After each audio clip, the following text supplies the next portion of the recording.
В наличии стальной камин, внутри обложен полностью шамотным кирпичом. Вот он идет, шамотный кирпич. Внутри зуб-отбойник из нержавеющей стали. Чугунный колосник. Идет дверца нижняя с плавной регулировкой горения. Внутри идет зольный ящик. Ящик достали.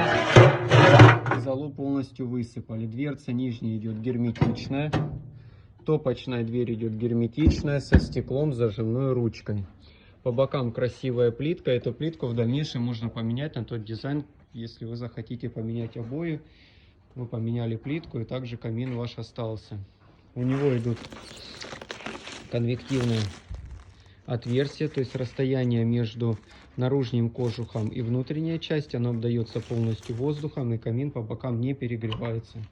По интересующим вопросам звоните, пишите.